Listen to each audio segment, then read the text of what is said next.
On today's Locked On Jayhawks, we take a look at some of the recent transfer news with 4 different Jayhawks transferring out of the program, at least as of now. You are Locked On Jayhawks, your daily podcast on the Kansas Jayhawks, part of the Locked On Podcast Network, your team every day.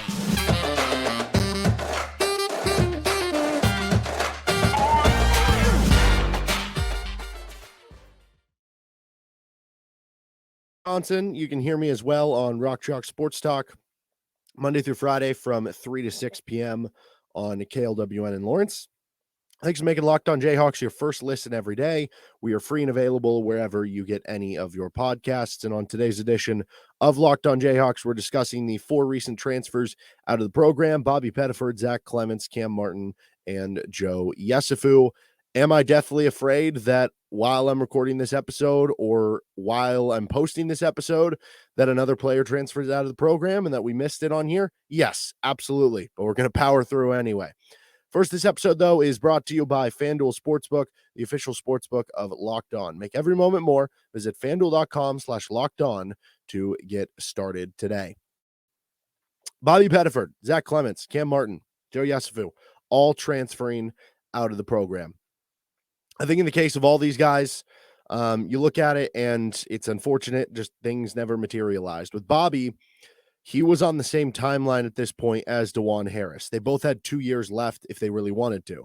So from Bobby's standpoint, he's looking at possibly being a backup point guard his entire career. And now this year too, Kansas brings on Elmarco Jackson, who could be playing those backup point guard minutes. Who knows, they could bring on a grad transfer who could fill in a little bit there. There's not a huge avenue for playing time for him moving forward. Seemed like he loved his time at KU, that he loves KU. You saw some of his tweets afterwards. There's the 2 different ways of some of these transfer things happening. One of them, a lot of times, is, the player is just like, hey, I want more playing time. I want more opportunity. I'm going somewhere else. The other one is the coaching staff basically showing the kid the door. That's like, hey, you're not going to get any playing time here. It is in your best interest to transfer somewhere else. I kind of get the sense this was a little bit of that, but I think it'll work out best for Bobby. It just didn't materialize. You had the comments from the, I think it was the banquet last year. The Bill Self said, Bobby Pettiford's going to be the next great point guard at the University of Kansas. And there were a lot of positive comments made about him. And, I thought we really saw flashes his first year. And even at moments early on in year 2, this past year, where it was like, yeah, that's the type of thing that he does well. That's going to translate. Like there were small glimpses where you would be like, yeah, he has that same, I'm not saying he was Frank Mason. Clearly it was not. But he had that same ability that Frank had. Like the one thing that Frank could do really, really well was, Frank did a lot of things well, but was change pace on your drive. And when you get a guy on your hip, they stayed there or they stayed behind you. You would always keep them. And there were flashes where Bobby showed at least that one trait, but we never saw the aggression enough offensively. We never saw the shooting materialize, that he could never really be a player you played next to DeJuan for long periods of time because of some of the lack of offense. And he was more of just a ball mover, and, it was just a bad fit. Like if you would have put him on a team that had 4 really good scorers around him, maybe it would have been a better fit. But because you have DeJuan Harris, it just never really worked out. So you wish him the best. And we'll see where he ends up transferring. I think he's he's from the Carolina area, I want to say, right? So we'll see if he ends up going to another high major or if he goes down to a mid-major. With Zach Clemence, this is one that's just unfortunate that it never worked stylistically, because hypothetically, if you would have said that at some point KU would have figured out how to play with a stretch 5, yeah, that's very beneficial. But the shooting just never came around to make it a real possibility. I think for his career, Zach Clemence shot in the mid-20s for percentage from 3. He made 10 career threes in 2 years at Kansas. And here's the one thing. Usually they say, well, sometimes if your 3-point percentage isn't as good, maybe it's a smaller sample, you're a good free throw shooter. And that can show that you have good touch. That can show that you do have potential there as a shooter. Zach Clemence shot below 50% from the free throw line in his career. So I don't know. Is he actually a really good shooter? Is he not? I think we'll probably see it his next stop. I've seen some rumors about, does he go to Wichita State or something like that? I could see him doing really well at a high level mid-major or something, where you give him a year in the starting lineup and then in another year he's like an all conference level player, but to a team that plays more to that style. Bill Self has adjusted the way he has played, the lineups he's used, the types of personnel he has used a lot over the course of the years. But the one thing that has kind of been non-negotiable is been, you better play defense, you better be tough. And especially at the center position. And Zach at times would struggle maybe defensively or rebounding, that it just never gelled right with Bill Self. And unfortunately, they weren't able to unlock it. But again, you wish him well, and I imagine he'll do well at some other small school, maybe in his senior year. Cam Martin transfers away. This is one that just didn't seem like it went right from the start. You brought him in, and the idea was for him to be like one of your backup centers, maybe even usurp Mitch Lightfoot for the championship team. But he ended up having to redshirt because he was kind of beat out by Zach Clemence in camp. Then he came back and he actually had a pretty good summer and workouts. And I think at one point he started one of the first like scrimmage that they had with each other. Now, how much did that mean? I don't totally know, because Bill Self did say publicly to the media that, yeah, we just have, A, B, C, and D. They're all like right next to each other. So it could have just been, hey, you're going to start this scrimmage. This guy's going to start this scrimmage. And there might not have been much to read into. It was just a test of everything. But even when he did kind of come in and play, wasn't able to like carve out more minutes. He had to deal with the shoulder injury all throughout his time. So unfortunate for him that, maybe he could have ended up being, at the very least, the center that would have been ahead of maybe like Zuby and Zach Clemence. That what if he would have been able to give you good minutes in that Arkansas game if everything worked out, and maybe you're still playing, although the way UConn looked, who knows how much further that would have gone. But so Cam Martin, that one just didn't totally work out. I'm sure, he's applying for his medical redshirt. I think he'll get it, and he'll be able to get his 7th year of school somewhere else. And then Joe Yesufu, really, really nice kid, really fun kid to cover. Kind of a soft-spoken kid, but fun to talk to, very polite, well-mannered, and just a very nice kid. So it's unfortunate it didn't work out, because if he would have come into Kansas and been that offensive guy we saw the final few months he was at Drake, it would have definitely worked out, and there would have been absolutely a role for that on this team. And heck, this past year's team, I mean, maybe that's what they needed. Like if that was the guy they had, maybe this team is a type of team that would have got the number 1 overall seed. And that would have been the one kind of flaw that they could have avoided from a guy who can create shots off the dribble, that can make 3-point shots when he's hot, and that can score for you off the bench. But the efficiency never came around for Joe. He couldn't ever consistently hit his open shots that he was getting. And the 3-point shooting never came around to where it was at Drake. He was never like a great 2-point shooter at Drake. I mean, he's undersized guard, but the 3-point shooting is what happened when he became that kind of phenom in the end of February to March, that his last year at Drake. So I'd imagine he's going to transfer down, and I could see him, maybe with less pressure, less weight on his shoulders. Bill Self said he was such a coachable player, sometimes too coachable, that, he would overthink things, or he would, get pigeonholed too much into what the coaching staff was saying, as opposed to just not thinking the game and just going out and performing with his athleticism and shooting. And I wonder if he goes to a smaller school where you don't have the weight of Kansas. Like, think Charlie Moore. Charlie Moore was a solid player at Cal, transferred to Kansas. He couldn't figure it out at Kansas. The shots weren't falling. He got limited attempts. And then he goes to, I think, DePaul, and he was pretty good. And then he goes to Miami, and he is a starting player and one of the better players on a team that went to the Elite Eight.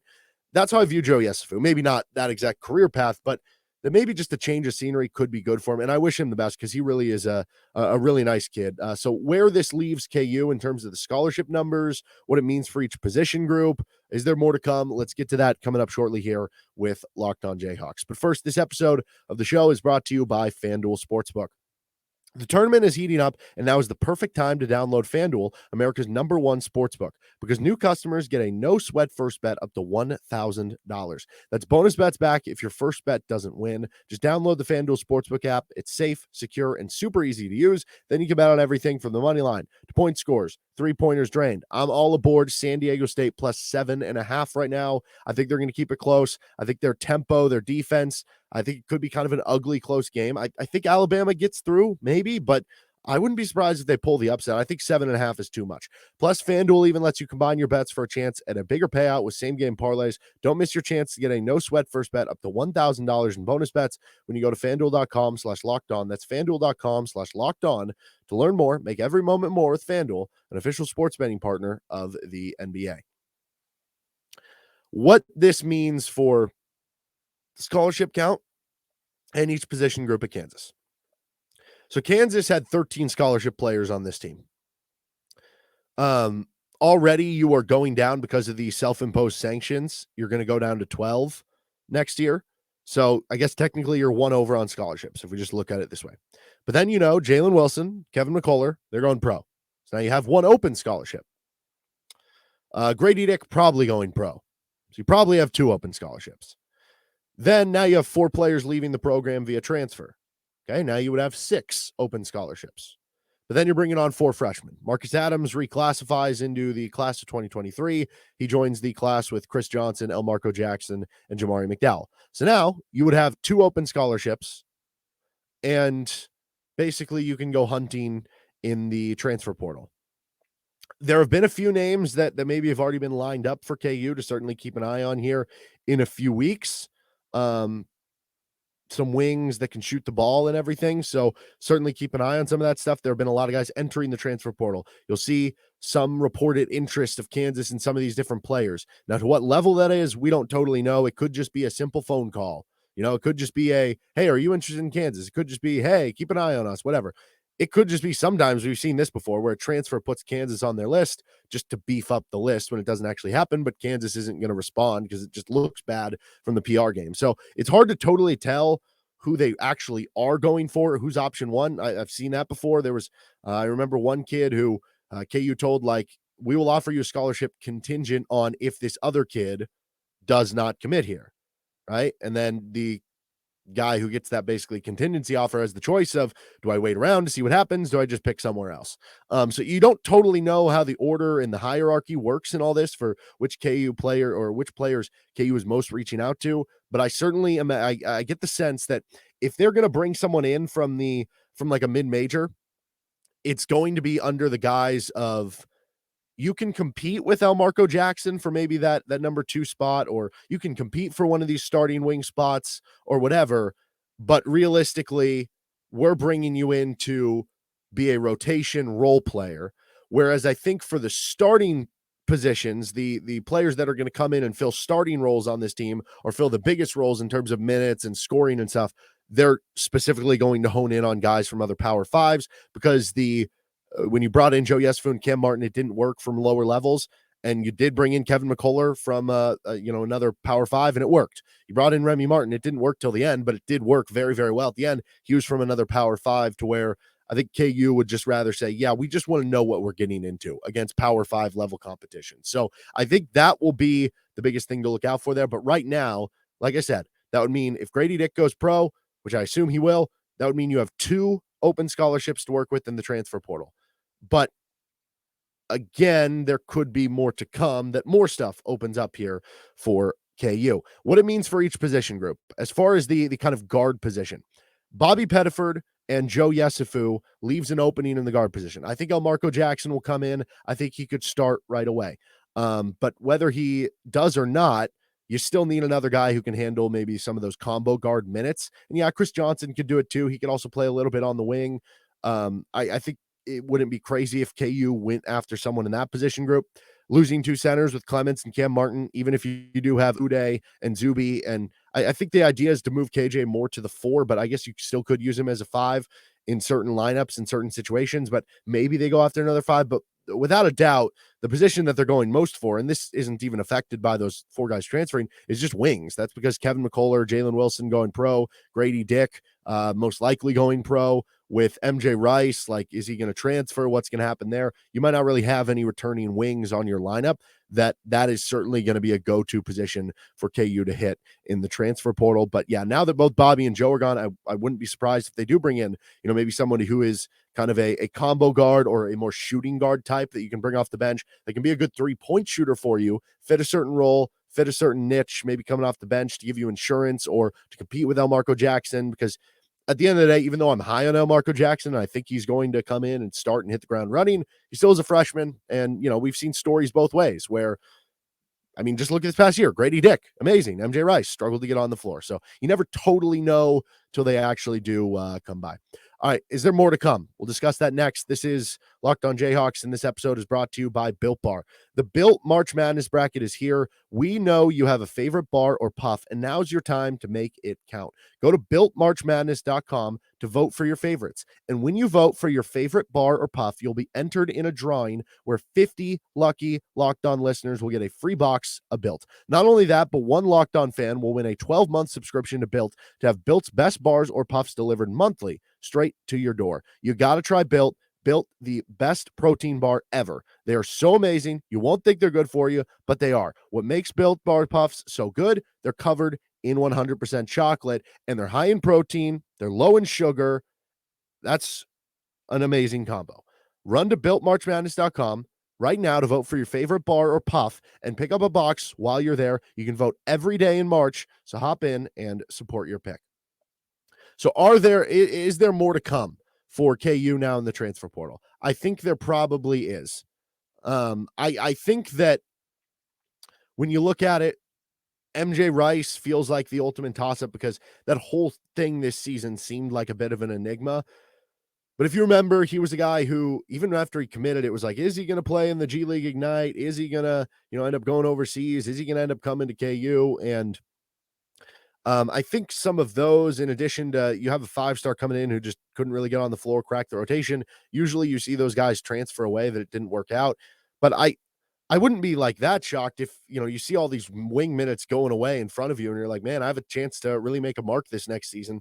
So I don't know. I would lean toward, if I'm guessing, I would lean toward probably transfers, but I guess it really wouldn't shock me at this point one way or another, because if you're Kansas, look at it this way. Yes, it didn't go according to plan this year.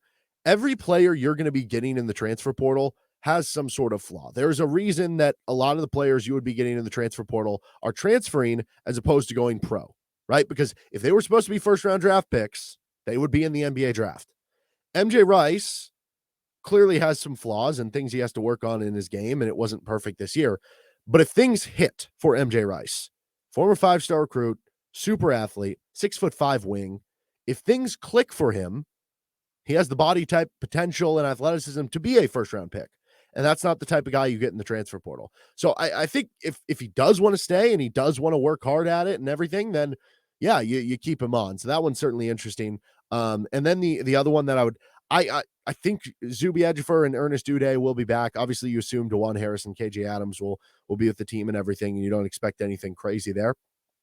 And then that kind of just leaves Kyle Cuff at that point, which I do feel like it was unfortunate because he did have the injury that kept him out. And to be clear, before the season started and as the season started, Cuff was behind Bobby Pettiford and Joe Yesufu.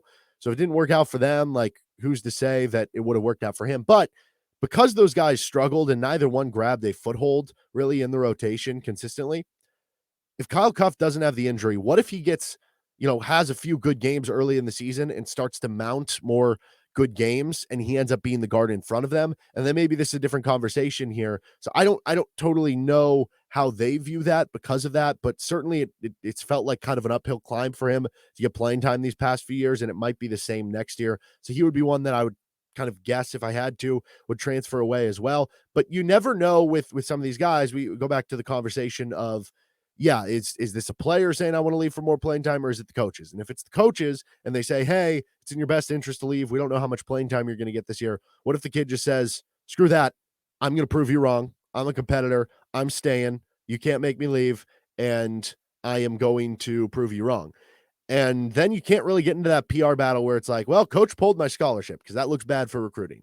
So there is always that avenue. And I'm not saying that anybody's doing that for KU. I'm just, throwing that out there that I guess you possibly could. But yeah, right now it feels like KU is going to have a lot of transfers to bring in, which if you are worried about it, don't be. Texas has, I think, 6 transfers in their 8 or 9 man rotation. Kansas State has 9 of 9. You go down the list of some of these teams in the Elite 8, or I think UConn has 4 of them. Gonzaga has 3 or 4. A lot of teams have transfers in, and KU brought in 4 transfers, not this past offseason, the offseason before, when they ended up winning the title. That's going to do it for this episode of Locked On Jayhawks. You can catch me as well, Rock Chalk Sports Talk, Monday through Friday, 3 to 6 on KLWN in Lawrence. Give me a follow on Twitter at DJohnsonRadio. Have a good rest of your day. Find your podcast wherever you find your podcast here with LOJ, and also on YouTube.